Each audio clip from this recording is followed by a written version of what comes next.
السلام علیکم ورحمۃ اللہ وبرکاتہ۔ میں امید کرتی ہوں آپ سب ایمان اور صحت کی بہترین حالتوں میں ہوں گے انشاءاللہ تعالی۔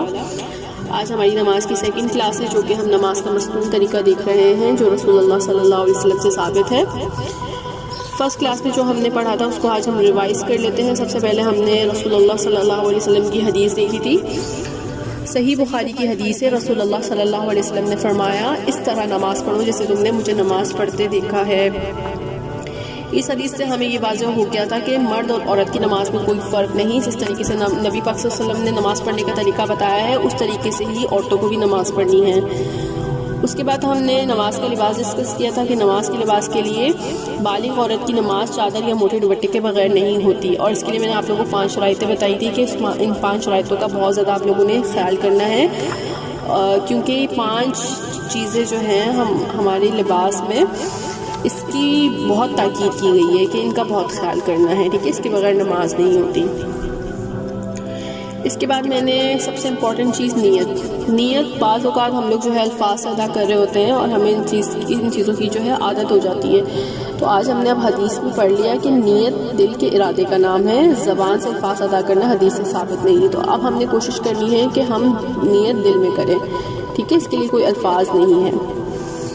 اس کے علاوہ تکبیر تحریمہ کے ساتھ دونوں ہاتھ کندھوں تک اٹھانے مسنون ہیں، یعنی کہ ہمارے ہاتھ جو ہے قبلہ رخ ہونے چاہیے اور کندھوں تک ہونے چاہیے۔ کان چھونا یا پکڑنا سنت سے ثابت نہیں، مطلب یعنی کہ ہم جو ہاتھ اٹھا رہے ہیں وہ کانوں تک نہیں جانے چاہیے اور کانوں کو چھونا نہیں چاہیے، جس کندھوں تک ہاتھ لے کے جانے ہیں اور قبلہ رخ ہونے چاہیے، ٹھیک ہے۔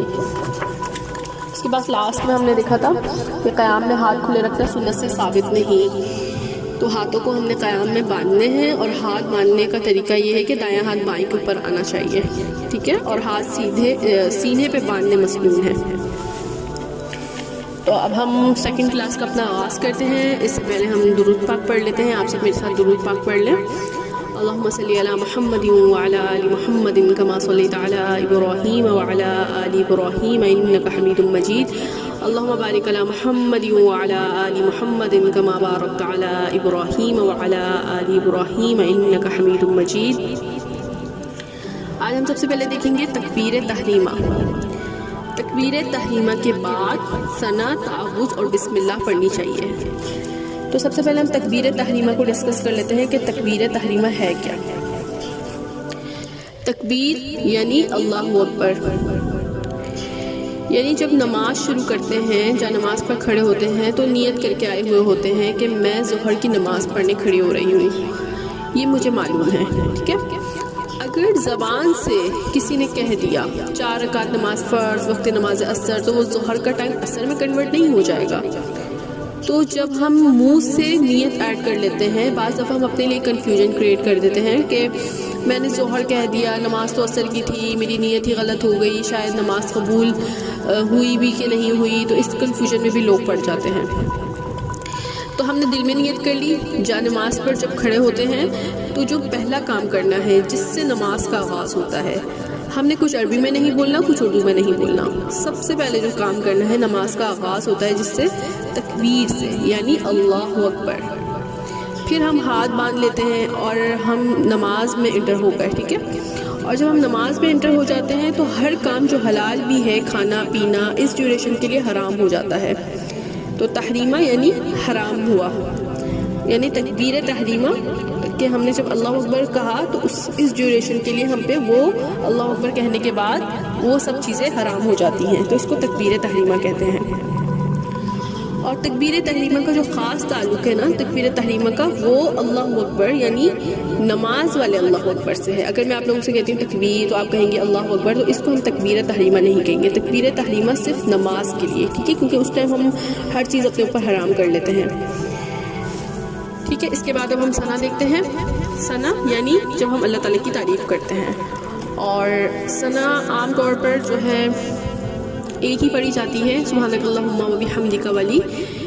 تو آج ہم حدیث میں دیکھیں گے ہمیں ثنا جو ہے دوسری بھی ملتی ہے، نبی پاک صلی اللہ علیہ وسلم نے اس کا بھی اہتمام کیا۔ تو آج سے جب ہم اس حدیث کو پڑھ لیں گے تو ہم نے وہ والی دعا بھی یاد کرنی ہے، اور اسے اپنے نمازوں میں پھر ہمیں پڑھنی ہے انشاءاللہ۔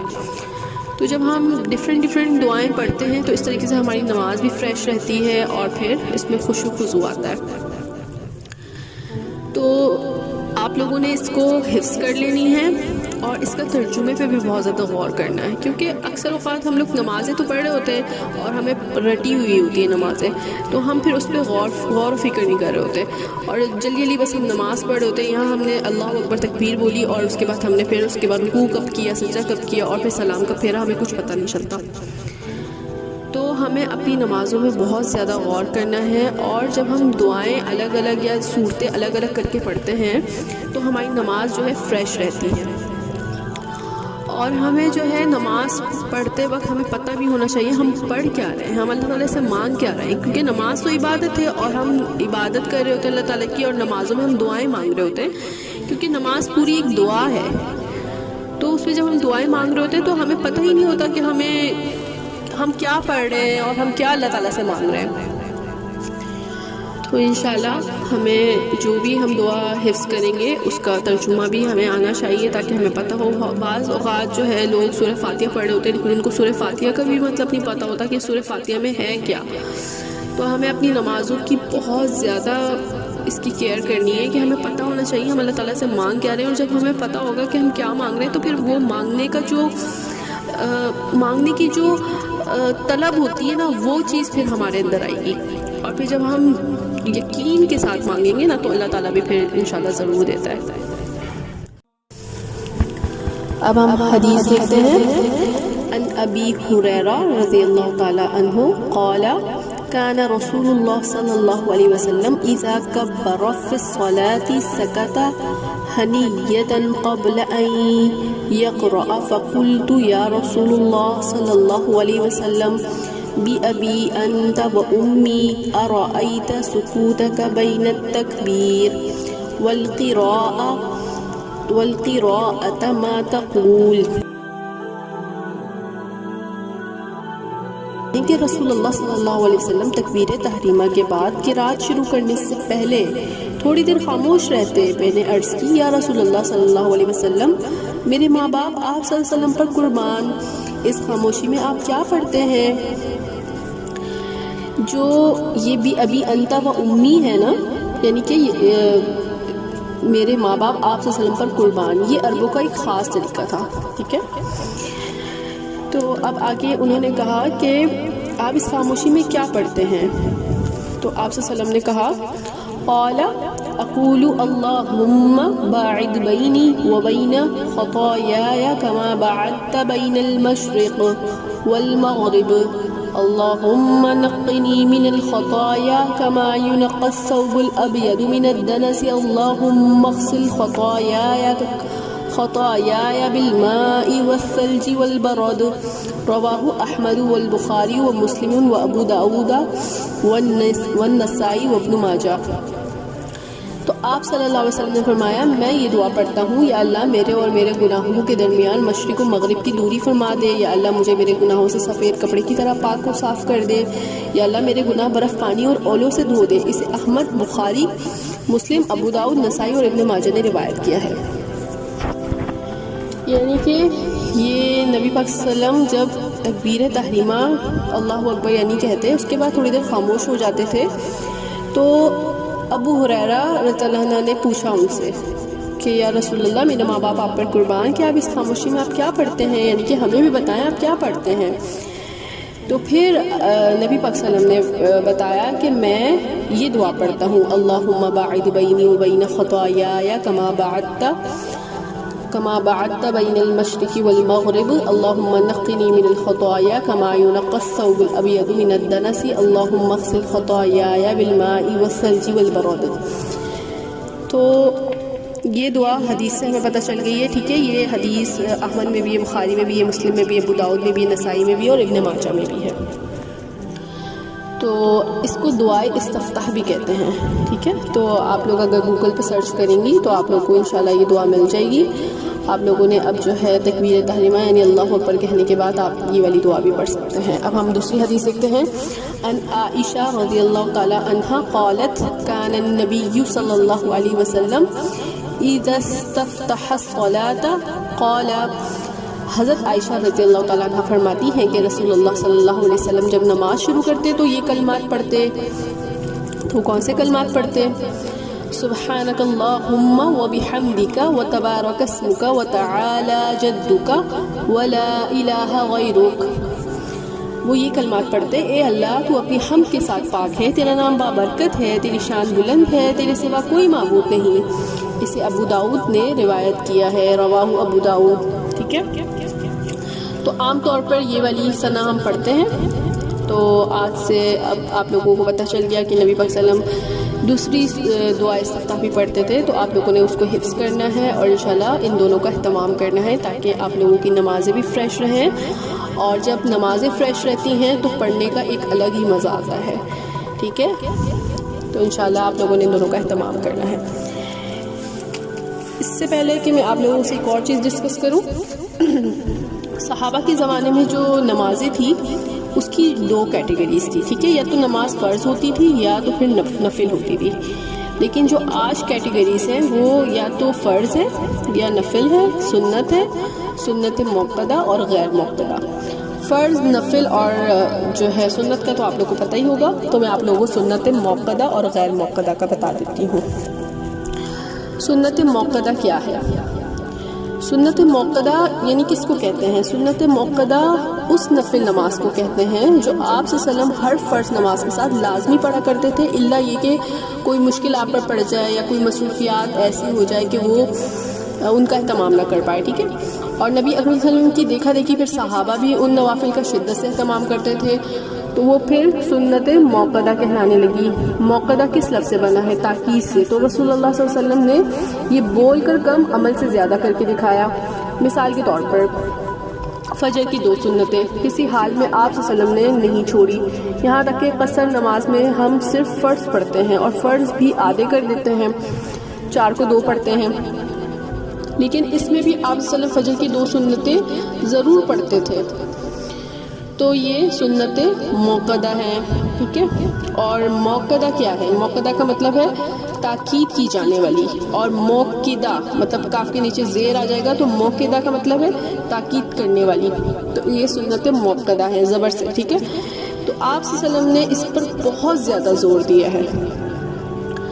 اور غیر موقدہ کیا ہے؟ وہ نوافل جو آپ صلی اللہ علیہ وسلم فرض نماز کے ساتھ لگا کر پڑھا کرتے تھے لیکن کبھی پڑھی اور کبھی نہیں. مثال کے طور پر عصر کی 4 سنتیں جو ہم پڑھتے ہیں، ٹھیک ہے، وہ غیر موقدہ ہیں. کبھی آپ نے پڑھی کبھی نہیں پڑھی، آپ نے اپنے عمل سے بتا دیا. تو موقدہ سنت کے بارے میں آپ نے بہت ترغیب دی ہے. جیسے فجر کی 2 سنتیں ہیں، ان کے بارے میں آپ صلی اللہ علیہ وسلم نے فرمایا جس نے یہ 2 سنتیں پڑھی ان کی کیا ویلیو ہے، یعنی جو کچھ دنیا اور اس میں ہے. آپ امیجن کریں کہ آپ صلی اللہ علیہ وسلم کیا فرما رہے ہیں. جو کچھ دنیا اور اس میں ہے اور جس چیز پر سورج طلوع ہوتا ہے ان سب چیزوں سے زیادہ قیمتی ہیں یہ 2 سنتیں. تو آج کل ہم کیا کر رہے ہیں؟ ہم دنیا کے پیچھے بھاگ رہے ہیں. ہمیں جو ہے دنیا چاہیے، ہمیں شاپنگ کرنی ہے، ہمیں یہ چاہیے وہ چاہیے، ہماری خواہشات ختم ہی نہیں ہو رہی ہیں. تو آج کل ہم جو ہے چاہتے ہیں کہ ہمیں کامیابی ملے اور ہمارے پاس پیسہ ہو، شہرت ہو. تو اگر کسی کو یہ سب چیزیں چاہیے تو وہ پھر 2 سنتوں کا اہتمام کرے. ٹھیک ہے، جب کامیابی کی طرف بلایا جا رہا ہوتا ہے کہ آؤ کامیابی کی طرف، تب تو ہم اس چیز کو اگنور کر دیتے ہیں اور پھر اللہ تعالیٰ سے ہم گلے شکوے کر رہے ہوتے ہیں کہ ہمیں کامیابی نہیں مل رہی اور ہم جو ہے ہمارے پاس جو ہے ہم اتنے پریشان کیوں ہیں. تو ہم گلے شکوے کر رہے ہوتے ہیں. لیکن جب اللہ تعالیٰ بلا رہا ہوتا ہے کہ آؤ کامیابی کی طرف، تب ہمارا جو ہے رجوع نہیں ہوتا وہاں پر. تو نبی پاک صلی اللہ علیہ وسلم نے اتنی بڑی بات فرما دی ہے کہ یہ 2 سنتیں اتنی قیمتی ہیں کہ جو کچھ دنیا میں ہے اور جس چیز پر سورج طلوع ہو رہا ہے اس سے بھی زیادہ قیمتی ہیں یہ 2 سنتیں. تو آپ لوگوں نے انشاءاللہ ان 2 سنتوں کا بہت زیادہ اہتمام کرنا ہے. اور جب سنتوں کی اتنی ویلیو ہے تو پھر سوچیں کہ فرض کی کیا ویلیو ہوگی. تو آپ نے کتنا زور دے دیا، لیکن اگر کوئی فجر کے فرض چھوڑتا ہے تو وہ پکا گناہ گار ہے. اگر کوئی سنت چھوڑ دیتا ہے تو ہم اس پر ڈسکشن کر سکتے ہیں، لیکن اب ہم یہ نہیں کہیں گے کہ وہ تارک نماز کہلائے. ٹھیک ہے، ہم کہیں گے جیسے کہ ہم کہنے لگ جاتے ہیں کہ نماز چھوڑنے والا بن گیا. نہیں، بلکہ فرض چھوڑنے سے تارک نماز کہلائے گا. اور سنتیں چھوڑنے والا جو ہے وہ یہ جو ہے نوافل یا بیسکلی اگر کوئی نوافل چھوڑ رہا ہے یا سنتیں چھوڑ رہا ہے تو اس کو پھر ہم یہ نہیں کہیں گے کہ وہ اسلام سے باہر نکل گیا یا وہ تارک نماز ہو گیا. ہمیں یہ پتہ ہے کہ نماز نہ پڑھنا جہنم میں جانے کی پکی علامت ہے. ٹھیک ہے, تو جو نماز نہیں پڑھتا وہ جنت میں جائے گا ہی نہیں. تو جہنم میں جانے کا جو پہلا بتلائیں گے جہنمی کہ ما سلککم فی سقر, کیا چیز تم لوگوں کو جہنم میں لے آئی. تو وہ کہیں گے لم نک من المصلین, ہم نماز پڑھنے والوں میں سے نہیں تھے. تو اس سے ہمیں پتہ چل رہا ہے کہ نماز ہمیں جہنم میں لے کے جانے والی ہے اگر ہم نماز کا اہتمام نہیں کریں گے. تو یعنی کہ اگر جس نے نماز کا اہتمام نہیں کرا, فرض نماز چھوڑ دی, تو نماز نہ پڑھنے کی وجہ سے وہ جہنم میں جا سکتا ہے. تو ہمیں اپنی نمازوں کا بہت زیادہ اہتمام کرنا ہے. نوافل جس کو درجے چاہیے, جو آگے بڑھنا چاہتا ہے, فاستبقوا الخیرات والا ہے, جس کے اندر حقیقت میں نماز کی اہمیت ہے, وہ ضرور بالضرور موقدہ سنتوں کا اہتمام کرے. نعوذ باللہ ہم یہ نہیں کہتے, ہم مطلب انڈرسٹینڈ نہیں کر رہے, لیکن ہم غلط نہیں کر سکتے کہ ہم نفل کو فرض کے برابر کرتے ہیں. ٹھیک ہے, تو فرض کی اپنی ایک ویلیو ہے اور سنت کی جو نبی پاک صلی اللہ علیہ وسلم نے ویلیو بتا دی وہ بھی ہمیں پتہ چل گیا.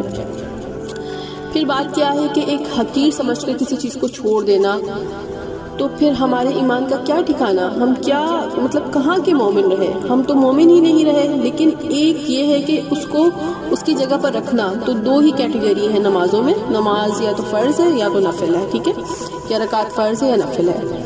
پھر نفل کی کیٹیگری ہے موقدہ اور غیر موقدہ, اور پھر نوافل جتنے چاہیں ادا کریں. آپ کے پاس فرصت ہے, آپ 4 نفل پڑھیں, 10 نفل پڑھیں, 100 نفل پڑھتے ہیں. علماء نے تو یہاں تک کہ 500 نفل ایک دن میں پڑھے ہیں.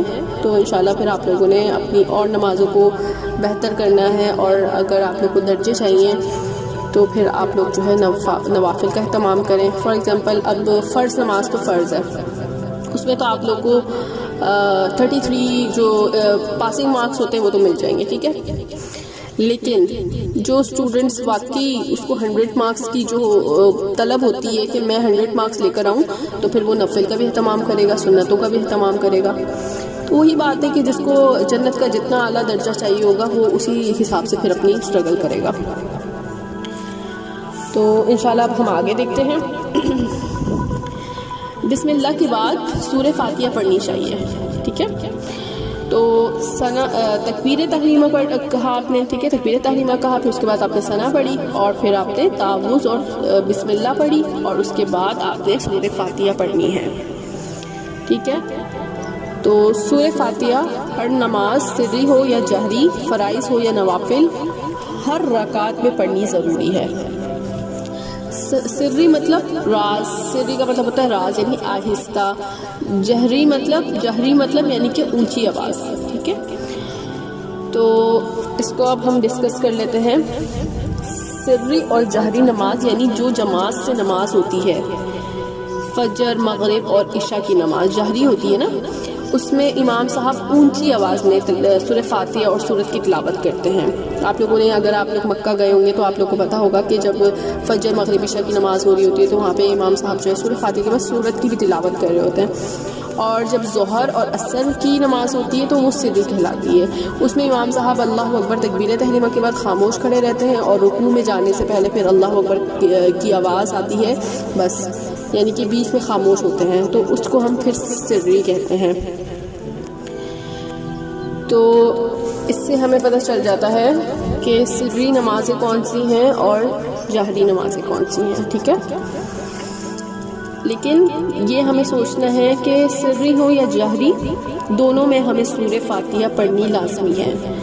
ٹھیک ہے, اپنے دل میں پڑھنی ہے ہمیں. تو اب ہم آگے دیکھتے ہیں. رکوع میں شامل ہونے والے نمازی کو اپنی رکعت دوبارہ ادا کرنی چاہیے. اب اکثر اوقات ایسا ہوتا ہے جو جماعت سے نماز پڑھنے جاتے ہیں, تو اگر جماعت کھڑی ہو گئی ہے اور رکعت رکوع میں ہے تو رکوع میں شامل ہو جاتے ہیں.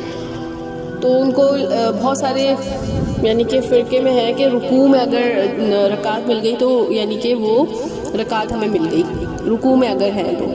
لیکن یہاں پہ کہا جائے رکوع میں شامل ہونے والے نمازی کو اپنی رکعت دوبارہ ادا کرنی چاہیے، کیونکہ سورہ فاتحہ کے بغیر نماز نہیں ہوتی نا. تو اگر رکوع میں اگر کسی کو نماز مل جاتی ہے تو وہ جوائن تو اس نے کر لی جماعت، لیکن اس کو جو ہے دوبارہ سے اپنی وہ رکعت کنٹینیو کرنی ہوگی، کیونکہ جب تک ہم سورہ فاتحہ نہیں پڑھیں گے تو ہماری نماز ہی نہیں ہوگی.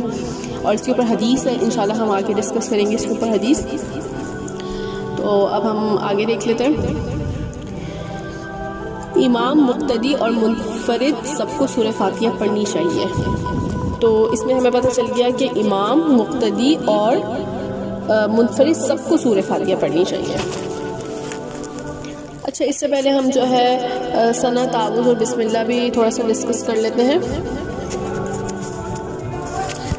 جیسے میں نے آپ لوگوں کو بتایا تھا تکبیر تحریمہ، اللہ اکبر یعنی کہ آپ نے اللہ اکبر کہنا ہے، اس کے بعد آپ نے ثنا، تعوذ اور تسمیہ یعنی بسم اللہ پڑھنی ہے. تو اب میں آپ لوگوں سے تھوڑا سا ڈسکس کر رہی ہوں کہ جیسے کہ منہ سے نیت کے الفاظ کو کہنا ضروری نہیں ہے. آپ لوگوں نے وضو کیا، ٹھیک ہے، وضو کی دعا ہے بسم اللہ، آپ نے وضو کیا، ٹھیک ہے. اس کے بعد آپ لوگوں نے وضو کے بعد کی بھی بہت ساری دعائیں ملتی ہیں، آپ لوگوں نے اس کا بھی اہتمام کرنا ہے انشاءاللہ. وضو کی بعد کی دعائیں پڑھی، اور اس کے بعد وضو کے نوافل ہیں، اگر آپ وہ پڑھنا چاہیں وہ بھی پڑھ سکتے ہیں، اس میں بھی بہت زیادہ اجر ہے. اور اس کے بعد جو ہے آپ نے دل میں نیت کر لی کہ بس میں اب فجر کی نماز پڑھنے لگی ہوں، جو بھی نماز آپ پڑھنے لگی ہے، ٹھیک ہے. تو ایکچولی اس کو بھی کہتے ہیں ہجرت، کیونکہ ہم ایک عادت ہمیں جو ہے نا بہت پرانی پڑی ہوئی ہوتی ہے، اور اس کو چھوڑنا نا آسان نہیں. آٹومیٹکلی وہ آپ کی زبان سے نکلے گا، بہت ٹائم تک آپ کی زبان سے نکلے گا. آپ کوشش بھی کریں گے، آپ کنٹرول کریں گے، وہ آپ کے الفاظ نکلیں گے. پھر آپ اپنے آپ کو کانشیسلی روکیں گی. کیوں روک رہی ہیں؟ اس لیے کہ سنت نہیں ہے نا، سنت نہیں ہے. میں خود سال پڑھتی رہی، اس لیے کہ علم نہیں تھا. تو اس کو میں نے ضد نہیں بنانی کہ میری استانی نے یہ پڑھایا تھا تو میں تو نہیں چھوڑوں گی، نہیں، بلکہ حدیث سامنے آ گئی. اب اس کے علاوہ ہمارے پاس کوئی دلیل نہیں، مطلب میں نے کہ اب ہمارے پاس اس کے علاوہ ہمیں کیا دلیل چاہیے. تو نماز بھی کیا سنت کی مخالفت میں پڑھیں گے؟ یہ تو عجیب بات ہے نا. تو نماز کے لیے کھڑے ہوئے اللہ اکبر کہا اور ثنا پڑھی، دونوں میں سے کوئی بھی ایک پڑھ لیں، ٹھیک ہے. اور اس کے بعد جو ہے ثنا پڑھنے کے بعد آپ نے سورہ فاتحہ پڑھنی ہے. اب سورہ فاتحہ کیا ہے؟ قرآن کا حصہ ہے، لیکن ثنا کیا ہے؟ وہ تو نماز کا حصہ ہے. تو اللہ تعالیٰ نے کیا فرمایا ہے؟ جب تم قرآن پڑھنے لگو تو اللہ کی پناہ حاصل کر لو، یعنی شیطان مردود سے پناہ حاصل کر لو. تو جو تعوذ ہے نا وہ کمپلسری ہے، آپشن نہیں ہے. بعض دفعہ ہم اسے مس کر دیتے ہیں، ضرور پڑھنی چاہیے. بہت سارے لوگ جو ہے تعوذ اور تسمیہ ثنا سے پہلے پڑھ رہے ہوتے ہیں، اور بہت سارے لوگ جو ہے ڈائریکٹ بس ثنا پڑھی اور الحمد سے شروع کر دیتے ہیں. تو تعوذ اور تسمیہ جو ہے ضرور پڑھنی ہے. آپ نے ثنا پڑھنی ہے، اس کے بعد آپ نے تعوذ، تسمیہ، پھر آپ نے سورہ فاتحہ پڑھنا شروع کرنی ہے. اب آپ لوگوں نے اگر جماعت سے نماز پڑھی تو آپ نے دیکھا ہوگا کہ امام جہری نماز میں بعض دفعہ بسم اللہ پڑھ کر نماز شروع کرتے ہیں، بعض دفعہ ڈائریکٹ سورہ فاتحہ سے نماز شروع کرتے ہیں. یعنی یہ کہ وہ اونچی آواز میں نہیں پڑھ رہے، اور اگر ہمیں سنائی نہیں دے رہا تو وہ خود بھی نہیں پڑھ رہے، ایسا نہیں ہے، ٹھیک ہے. تو وہ پڑھ رہے ہوتے ہیں، لیکن وہ آہستہ پڑھ رہے ہوتے ہیں. تو ہمیں اس میں بھی دو اسکول آف تھاٹس ملتے ہیں کہ ایک تو یہ کہ بلند آواز میں پڑھنا چاہیے، دوسرا یہ کہ آہستہ آواز میں پڑھنا چاہیے. تو سمجھنے کی بات کیا ہے کہ میرا اور آپ کے لیے ضروری ہے پڑھنا، ٹھیک ہے. اب ہم نے ثنا مکمل کی اور ہم نے تعوذ و تسمیہ پڑھی، ٹھیک ہے. تو اب امام، مقتدی اور منفرد سب کو سورہ فاتحہ پڑھنی چاہیے. تو یعنی کہ امام ہو، مقتدی ہو یا منفرد ہو، ان تینوں کو جو ہے سورہ فاتحہ پڑھنی چاہیے. امام کسے کہتے ہیں؟ جو نماز پڑھا رہا ہو، آگے کھڑا ہوا ہو. اور مقتدی کسے کہتے ہیں؟ جو جماعت میں کھڑا ہوا نماز پڑھ رہا ہو اور امام کو فالو کر رہا ہو، ٹھیک ہے. اور منفرد کسے کہتے ہیں؟ منفرد فرد سے بنا ہے، یعنی کہ جو گھر میں نماز پڑھ رہا ہے. ہم منفرہ ہوتی ہیں یعنی کہ گھروں میں پڑھ رہی ہوتی ہیں. تو سب کو سورہ فاتحہ پڑھنی چاہیے، ٹھیک ہے. اچھا، اب ہم ایک اور چیز ڈسکس کریں گے کہ سورہ اعراف ہے، اس کے آخر میں ہم سے کہا گیا ہے، سورہ اعراف کی آیت نمبر 204 میں جو ہے کہا گیا ہے وَإِذَا قُرِئَ الْقُرْآنُ فَاسْتَمِعُوا لَهُ وَأَنصِتُوا لَعَلَّكُمْ تُرْحَمُونَ. اور ہم سے کہا گیا ہے کہ جب قرآن پڑھا جا رہا ہو تو غور سے سنو، خاموش رہو تاکہ تم پر رحم کیا جائے۔ یعنی کہ قرآن کہہ رہا ہے کہ جب قرآن پڑھا جا رہا ہو تو غور سے سنو، خاموش رہو تاکہ تم پر رحم کیا جائے۔ تو لوگوں کے دماغ میں کانفلکٹ آ گیا کہ امام قرات کر رہے ہیں اور ہمارا کام ہے سننا قرآن کے حکم کے مطابق، لیکن حدیث کہہ رہی ہے کہ اگر سورہ فاتحہ نہیں پڑھی تو نماز انکمپلیٹ ہے۔ تو لوگوں نے پوچھا ہم تو امام کے پیچھے ہیں، امام قرات کر رہا ہے، اونچی آواز میں قرات پڑھ رہا ہے، قرآن یہ حکم دے رہا ہے، تو ہم کیا کریں؟ اور آپ صلی اللہ علیہ وسلم تو کہہ رہے ہیں کہ سورہ فاتحہ پڑھو، تو کیسے پڑھیں؟ تو انہوں نے اس کا حل نکالا اور کہا، تو انہوں نے اس کے بیچ میں جو ہے تطبیق نکالی، ٹھیک ہے۔ اب انہوں نے کیسے کی تطبیق، ٹھیک ہے۔ تطبیق کہتے ہیں دو اختلافی مسائل کو ایک سمپل حل نکال دینا، نہ یہ غلط نہ یہ غلط۔ اب دو اسکول آف تھاٹس ہمارے سامنے کیا آ رہی ہیں؟ ایک یہ آ رہی ہے کہ خاموش ہو کر سننا ہے، قرآن کہہ رہا ہے، اور دوسری یہ آ رہی ہے کہ ہم نے سورہ فاتحہ پڑھنی ہے، اس کی دلیل حدیث میں موجود ہے، مطلب سورہ فاتحہ لازمی پڑھنی ہے۔ تو ہم نعوذ باللہ قرآن اور حدیث کو تو نہیں ٹکرائیں گے نا، تو ہم کیا کریں گے؟ اس میں پھر تطبیق کریں گے۔ تو کچھ مسجدوں میں آپ نے دیکھا ہوگا جب امام صاحب سورہ فاتحہ پڑھ لیتے ہیں تو وہ خاموش ہو جاتے ہیں، وقفہ دیتے ہیں 1 منٹ کا، یعنی جب میں پڑھ رہا ہوں سورہ فاتحہ تو تم سنو، اور اب میں خاموش ہو گیا تو تم پڑھ لو۔ سعودیہ عرب وغیرہ میں ایسے ہی ہوتا ہے، یعنی جب ہم پڑھ رہے ہیں تو تم سنو، وہ بھی قرآن کا حکم ہو گیا، ٹھیک ہے۔ جب انہوں نے مطلب یعنی کہ پڑھا تو پیچھے جو فالو کر رہے ہیں مقتدی وہ سن رہے ہیں، تو قرآن کے حکم پر بھی عمل ہو گیا اور حدیث پر بھی عمل ہو گیا۔ اب مقتدی بھی پڑھ لیں، ان کو ٹائم دے دیے گئے، مطلب ان کو ٹائم دے دیا، تو یہ بھی تطبیق کی جا سکتی ہے، ٹھیک ہے۔ اور اگر ہم کہیں نماز میں گئے اور وہاں وقفہ نہیں دیا جاتا تو ہم دل ہی دل میں امام صاحب کے پیچھے پڑھ لیں، یہ جہری نماز میں ہوگا، ٹھیک ہے۔ سری نماز میں تو کوئی مسئلہ نہیں ہے، کیونکہ اس میں تو امام صاحب اونچی آواز میں تلاوت کر ہی نہیں رہے، ٹھیک ہے، وہ تو ہم سب کو ہی پڑھنی ہے، ٹھیک ہے۔ تو آپ سری نماز ہو یا جہری نماز ہو، آپ نے جو ہے سورہ فاتحہ لازمی پڑھنی ہے۔ اچھا، ہمیں حدیث میں یہ ملتا ہے کہ سورہ فاتحہ لازمی پڑھنی ہے، ٹھیک ہے۔ تو اگر ہم جو ہے جماعت کے ساتھ نماز پڑھیں اور سورہ فاتحہ کے بعد اگر جو ہے امام صاحب جو ہے کہیں سے بھی قرآن کی جو ہے آیتیں پڑھ رہے ہیں تو وہ تو ان کو حفظ ہوئی بھی ہوتی ہے، ہمیں تو حفظ نہیں ہوتی ہے، تو اس ٹائم پھر آپ خاموش رہیں اگر جماعت کے ساتھ پڑھ رہے ہیں، کیونکہ ہمیں حدیث میں ملتا ہے سورہ فاتحہ کے بغیر جو ہے نماز نہیں ہوتی نا، تو ہمیں سورہ فاتحہ لازمی پڑھنی ہے، وہ ہم دل میں ہی پڑھ لیں۔ اور اس کے علاوہ اگر آپ گھر میں اپنی نماز پڑھ رہے ہیں یا اپنی کوئی بھی سنت فرض نماز پڑھ رہے ہیں تو پھر آپ جو ہے اس میں کوئی بھی سورت اپنی ایڈ کر لیں، ٹھیک ہے۔ اب ہم انشاءاللہ جو ہے حدیث دیکھتے ہیں۔ عن ابی ہریرہ رضی اللہ عنہ قال قال رسول اللہ صلی اللہ علیہ وسلم من صلی صلاة لم يقرأ فيها بأم القرآن فهي خداج ثلاثا غير تمام فقيل لأبي هريرة إنا نكون وراء الإمام فقال اقرأ بها في نفسك رواه مسلم۔ حضرت ابو ہریرہ رضی اللہ تعالیٰ عنہ سے روایت ہے کہ رسول اللہ صلی اللہ علیہ وسلم نے فرمایا، جس نے نماز میں سورہ فاتحہ نہ پڑھی اس کی نماز ناقص ہے۔ آپ صلی اللہ علیہ وسلم نے یہ بات 3 بار فرمائی، اس کی نماز ناقص ہے، اس کی نماز ناقص ہے، اس کی نماز ناقص ہے، اور پھر فرمایا نماز نامکمل رہتی ہے۔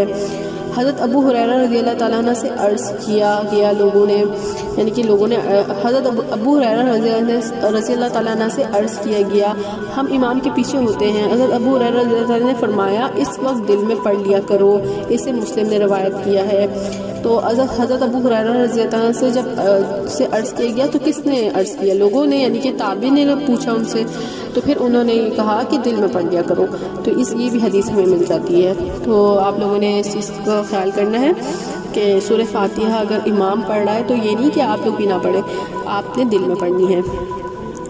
اور بھی ام القرآن یعنی کہ سورہ فاتحہ کا نام ہے. سورہ فاتحہ کو ام القرآن بھی کہا گیا ہے. اب ہم دوسری حدیث دیکھ لیتے ہیں سورہ فاتحہ سے ریلیٹڈ. ان ابی موسیٰ رضی اللہ تعالی عنہ قال علمنا رسول اللہ صلی اللہ علیہ وسلم اذا قمتم الى الصلاة فلیمنکم احدکم واذا قرأ الامام فانصتوا. رواہ احمد. ٹھیک ہے، یہ روایت ہے احمد کی. تو کیا فرمایا ابو موسیٰ نے؟ حضرت ابو موسیٰ رضی اللہ تعالیٰ عنہ کہتے ہیں کہ رسول اللہ صلی اللہ علیہ وسلم نے ہمیں یہ تعلیم دی ہے کہ جب تم نماز کے لیے کھڑے ہو تم میں سے ایک امامت کرائے، اور جب امام سورہ فاتحہ کے بعد قرآن پڑھے تو تم خاموش رہو. اسے احمد نے روایت کیا ہے. تو میں نے آپ لوگوں کو بتایا نا کہ جب سورہ فاتحہ کے بعد جو امام جو ہے اگر آگے کوئی بھی قرآن پڑھے تو آپ لوگ خاموش رہیں. ٹھیک ہے، تو کیونکہ وہ ان کو حفظ ہوتا ہے، پھر ظاہر سی بات ہے تو آپ لوگ کو تو نہیں آئے گا، تو اس میں پھر آپ لوگ خاموشی اختیار کریں. تو سورہ فاتحہ کے بعد اگر آپ لوگوں کو کچھ بھی آتی ہے، اگر کوئی بھی سورت اگر وہ ایسی پڑھ رہے ہیں کہ آپ لوگ کو آتی ہے، تب بھی آپ لوگوں نے خاموشی رہنا ہے. ٹھیک ہے، اب ہم سورہ فاتحہ کی جو ہے حدیث دیکھ لیتے ہیں کہ سورہ فاتحہ کی نماز نہیں ہوتی، اس کی حدیث دیکھ لیتے ہیں. ان ابی ہریرہ رضی اللہ تعالیٰ عنہ قال امرنی رسول اللہ صلی اللہ علیہ وسلم ان انادی انہ لا صلاۃ الا بقراءۃ فاتحۃ الکتاب فما زاد. رواہ احمد و ابو داود. حضرت ابو ہریرہ رضی اللہ تعالیٰ عنہ سے روایت ہے کہ مجھے رسول اللہ صلی اللہ علیہ وسلم نے حکم دیا کہ اس بات کا اعلان کروں کہ سورہ فاتحہ پڑھے بغیر نماز نہیں ہوتی، اس سے زیادہ جتنا کوئی چاہے پڑھے. اسے احمد اور ابو داؤد نے روایت کیا ہے. یعنی کہ اگر آپ نے سورہ فاتحہ ہی نہیں پڑھی اور اس کے علاوہ آپ سب کچھ پڑھ رہے ہیں تو آپ کی نماز نہیں ہوگی. یعنی کہ ہمیں جو ہے نماز کے لیے سورہ فاتحہ لازم ہے، پڑھنی ہے. اب ہم آگے دیکھتے ہیں. امام سورہ فاتحہ پڑھ لے تو امام سمیت تمام مقتدیوں کو بیک وقت آمین کہنی چاہیے. یعنی جیسی سورہ فاتحہ پڑھ لیں تو آپ سب جو ہے سورہ فاتحہ پڑھنے کے بعد امام کے ساتھ جو ہے آمین کہیں. یعنی اب ہمیں جو ہے اس کی دلیل چاہیے ہوگی کہ یہ اب آپ کیسے بتا رہی ہیں کہ آمین کہنی چاہیے، یہ کہاں سے آ گیا؟ تو اس جملے کا تعلق عبادت سے ہے. ٹھیک ہے، جب ہمیں کسی بھی چیز کی دلیل چاہیے ہوتی ہے نا، تو پھر اس جملے کا تعلق عبادت سے آ گیا. اور عبادت میں کوئی چیز ایجاد کر نہیں سکتا، اپنی مرضی سے کوئی کہہ نہیں سکتا کہ یہ جائز ہے یہ ناجائز ہے. ٹھیک ہے، یعنی عبادت میں کوئی یہ نہیں کہہ سکتا کہ یہ کرو یہ نہیں کرو. ٹھیک ہے، تو عبادت میں ہمیشہ نا دلیل چاہیے ہوتی ہے. تو اب ہمیں اس چیز کی دلیل دیکھنی ہے کہ دلیل کیا ہے اس چیز کی. تو اب ہم حدیث دیکھیں گے. سب سے پہلے بلند آواز سے آمین کہنا گزشتہ گناہوں کی مغفرت کا باعث ہے. یعنی سری قرات میں آہستہ اور جہری قرات میں بلند آواز سے آمین کہنا مسنون ہے. مسنون یعنی سنت ہے، سنت بنایا جانے والا. مسنون یعنی سنت بنایا جانے والا. ٹھیک ہے، تو اگر تو آہستہ جب کہنا ہے آپ لوگوں نے جب سری قرات ہے، ٹھیک ہے، اور جہری قرات ہے تو پھر آپ نے بلند آواز سے آمین کہنا ہے. ٹھیک ہے، اگر آپ خود پڑھ رہی ہیں تو پھر آپ آہستہ ہی نماز میں، لیکن اگر آپ جماعت کے ساتھ ہیں اور جہری نماز ہے تو پھر آپ لوگوں نے اونچی آواز سے کہنا ہے.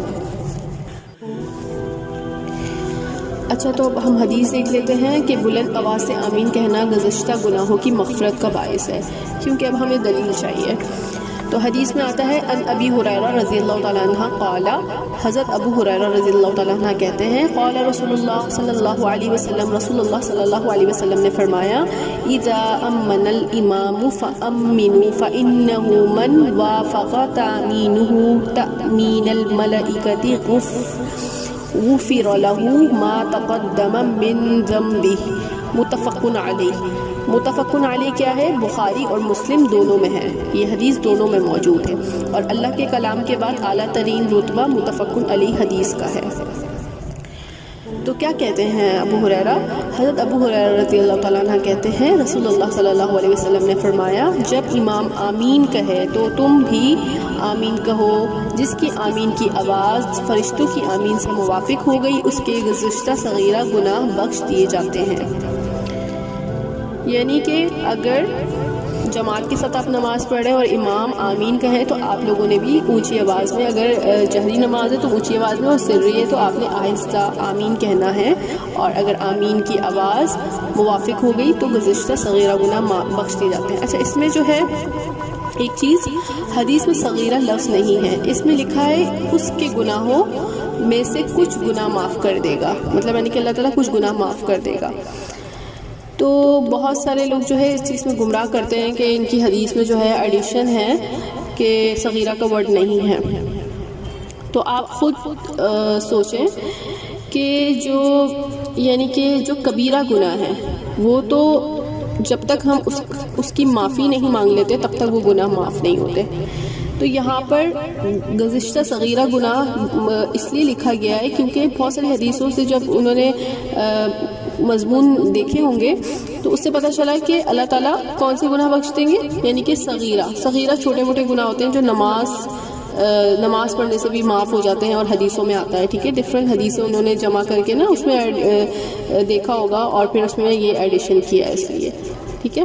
تو جو کبیرہ گناہ کی معافی تو جو ہوتی ہے اس کا ازالہ کرنا پڑتا ہے، اس کی معافی مانگنی پڑتی ہے، اور چھوٹے موٹے صغیرہ گناہ کی کافی حدیثیں ملتی ہیں، تو اس حساب سے پھر یہ وہ گناہ معاف ہو جائیں گے جو صغیرہ ہے۔ اچھا، آمین سے ریلیٹڈ ایک اور حدیث ہم دیکھ لیتے ہیں۔